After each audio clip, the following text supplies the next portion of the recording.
Kingfish. And the Queenfish. And this is my part 2 of probably 3 informational videos. Just a couple of things that we wanted to touch on and share with you based on our experiences, and we wish people would have told us. So I was told that I'm a little long-winded. Well, I take too long to get to the point, so I'm going to try to move a little faster. I cannot promise you anything when it comes to the Kingfish. Step lively, move expeditiously. Exactly. So he's going to help me, but I'm also going to try to keep him focused. So, good luck. First topic, credit cards. Credit card uses, issues. What information would you say is the main thing? Some of it may be common sense when it comes to traveling, but then some people may not know this because they've never traveled. So what would you tell the people? Well, check with your credit cards, because not all credit cards will work internationally.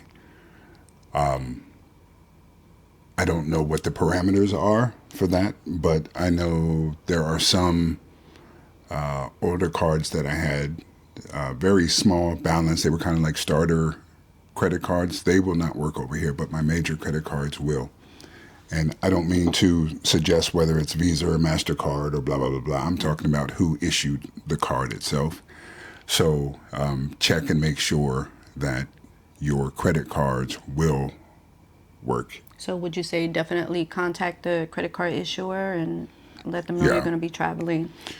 Yeah, and the other thing that I found is that even when you notify them that you're going to be overseas, like in our case, we don't plan on going back anytime soon, but some credit cards only give you a clearance for 60 to 90 days, and you have to call them again. Call them and let them know you're still traveling. Others, there's no setup or whatever requirement. They'll say, well, is the card with you? Is it lost or stolen? If you say no, it's okay. No, you should be good to go. Wherever they take Visa, MasterCard, American Express, Discover, whatever, you should be fine.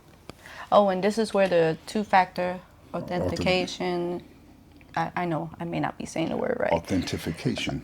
Is there an F in there? I don't think there's an F. Alexa,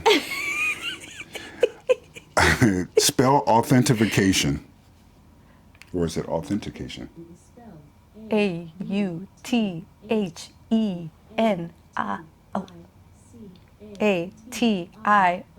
There is no F. It's not authentication. It's authentication. There. So I was saying it right. I wasn't.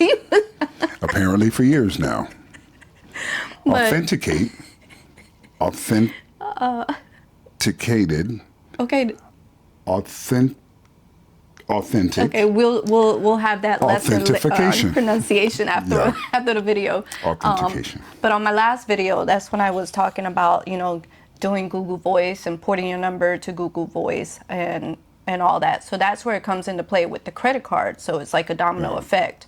That way, when they're trying to confirm that you are the one using the credit card, you want to make sure that that's in place. Yeah, the authentication process, that's the main reason why you need a cell phone that works, a U.S. number that works over here, because when you go to make a purchase and they say, hey, are you trying to use this card in Bangkok, Thailand? You can respond back yes or no. That's the main reason why we even kept our U.S. numbers.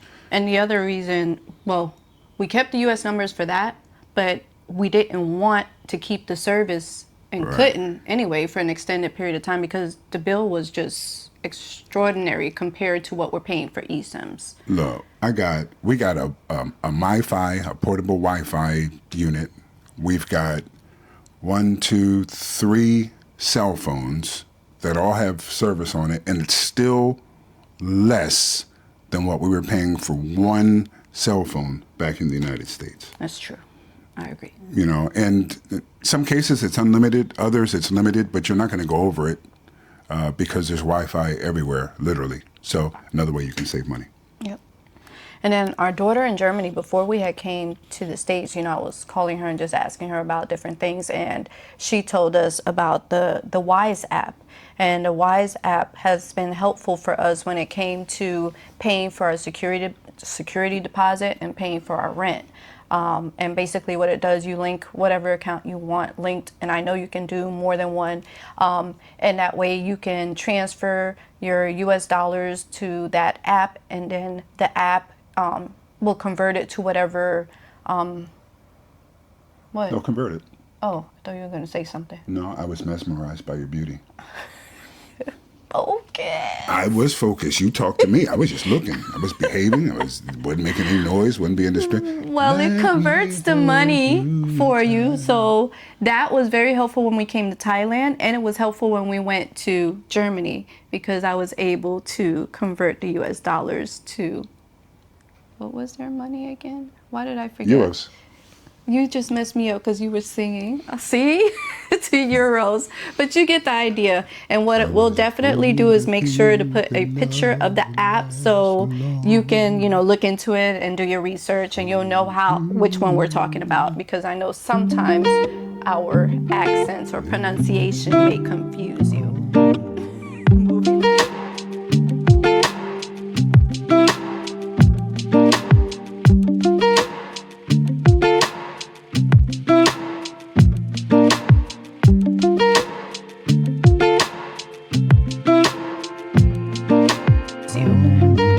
Moving along. Now, the next topic I had was for traveling within Thailand. So, a couple of things to touch on. BTS. Yes. What would you like to tell them about the BTS system? So whenever you're looking for a place to live or to stay for however long you're going to be in Bangkok, ideally you want to be near to a BTS or an MRT. Station. What's the other one? There's another one too. ARL? Airport Rail No, not Link? the airport rail But link. if you're near an airport rail link stop, you can get to still... Yeah, so any public train system, mass train system that they have here, ideally you want to live close to them because it's so much easier getting around. If you're in Bangkok. If you're in Bangkok, yeah. Outside of that, we still have... Yeah. We have to experience that, so I don't want to give you the wrong information. Yeah, Pattaya and Hua Hin is not public transportation friendly as Bangkok. Bangkok, you can get just about anywhere or close to where you're going on the train. And the other benefit to that is, of course, traffic here is horrendous. Yeah, California, lightweight. Atlanta, lightweight. Bangkok traffic is on a whole nother level, player. So speaking on the BTS, for the BTS, of course, you can pay for wherever you're going, go up to the clerk and you let them know what stop you're going to. They also have what's called basically a day pass, good for 24 hours, till midnight. Take that back. Yep. It's good till midnight. Unlimited rides. Unlimited rides. How much was it the last time? I believe it was like 150 baht. It may be a little bit more because it's been a little while, because then what we ended up doing was getting the rabbit card. And they have different ones. The basic one is 100 baht.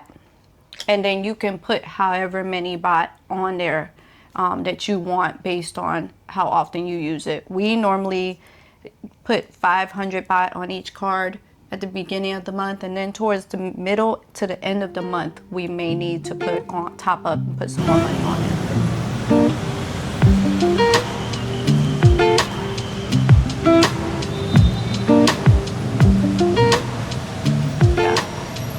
Then the next thing is taxi service. So you have Grab, you have Bolt.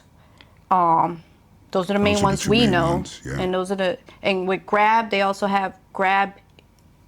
I know it's not transportation, but just letting you know, Grab is like Uber Eats. They have a Grab Eats version, if you will, if you want to call it that. Which is nowhere near as expensive as Uber Eats. I mean, Uber Eats adds quite a hefty charge to whatever you're ordering. You don't see that as much here because things are so inexpensive. However, there is also another transportation app. Don't get ahead of me. I'm not. Which one are you thinking of? The other transportation app. I'm not there yet. You're not there? So we touched on BTS. You know which one I'm talking about? Oh, I have to circle back. All right. I forgot something. So back to the trains. The MRT, they use tokens. We asked the clerk about, do they have like a card like we have for the rabbit card for the BTS? And they said the only way you can get that card is if you have a Thai bank account and a Thai phone number. Right. And at one point, a lot of people had Thai bank accounts, but because of certain fraud and scams and things that were happening, they started shutting down a lot of accounts. So we just didn't worry about it. Right now, we use the BTS more than we use the MRT, so it's not really that big of a deal, but just letting you know that MRT is not, you cannot use the rabbit card for the MRT. You have to get a token. Same thing for the am I right, for the Airport Rail Link? Yep, Airport Rail Link, they do tokens as well. For the MRT, so as the Queenfish was saying, we don't typically travel on the MRT. If we do, it's to get to another BTS station or vice versa. Or when Kingfish wants to go to Where we going? Mr. Joe. Gotta get my Mr. Ooh, what time is it? Aw. Maybe we go to Mr. Joe today and celebrate. I don't know. Today is one of those days where it's been raining on and off all Just day. one of them days. I don't feel like being in the rain today. I'm just not in the mood. So, Just saying. so yeah, so keep that in mind when you get in your place. Are you closer to the MRT or the BTS? That will help determine which one you're going to use more often, whether or not you even need a rabbit card. I find the BTS more pleasurable and easier to use than the MRT, but that's just me. I prefer it. Depends on where you're going, in my opinion. Oh. So, all right. So now we can fast forward.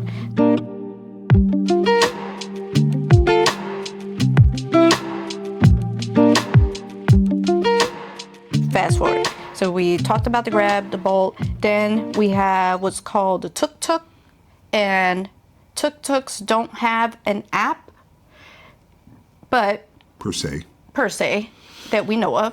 For the most part, we usually like catch a tuk-tuk, like it's almost like hailing a ride from the taxi. You know, if they happen to be in the area, you ask them how much they will charge. Now that the tuk-tuks, that's when you kind of like go back and forth with them.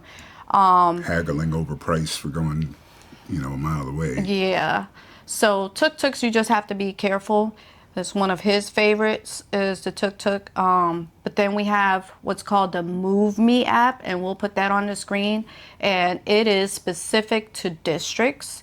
So sometimes like when we're not that far from the BTS, but if we are going out and we don't want to, let's say, sweat, or maybe we want to just save some time, we may order Muvmi. Or avoid the rain. Or to avoid the rain, and it's very affordable.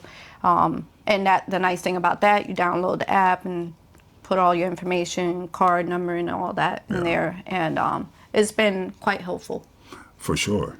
And you don't have to haggle over the price. The prices are set, just on the app exactly what it's going to cost, how many people are traveling with you, and it's direct. It's easier. I love tuk-tuks for the experience, not necessarily for the cost, but it's something about speeding down a byway on a tricycle, with a guy who likes to open it up, and you got neon lights flashing on the inside and so forth. So I like the tuk-tuks, but that's more for pleasure. That's not something that I would really take on a far distance. Get a Grab, or better yet, take the BTS. If where you're going is too far from the BTS or MRT, you go there and then you take a Grab or a Bolt from the BTS or the MRT. Like for the last couple places that we went to, we had to get off at a couple BTS stops, and then you can either choose to call a Muvmi, you can call a Grab, a Bolt, or you could walk. Yeah, believe it or not, you're probably like, you do what? That doesn't seem to make sense, but because of traffic, it makes sense. Makes a lot of sense. We'll use the public transportation to get us as close to possible to the location. And if that location is not very close to the BTS, we'll at least try to get as close as we can, and then we'll either catch walk or catch something else. We'll walk or catch a Grab or whatever. Yeah. Usually you're within a half a mile from where you're going. The heat and the rain determines whether or not you're going to walk. And what you're wearing. If you're dressed up, you don't want to get there and you're already saturated by perspiration and all of that. So take advantage of your... What happened? Why are you laughing? I'm sensitive.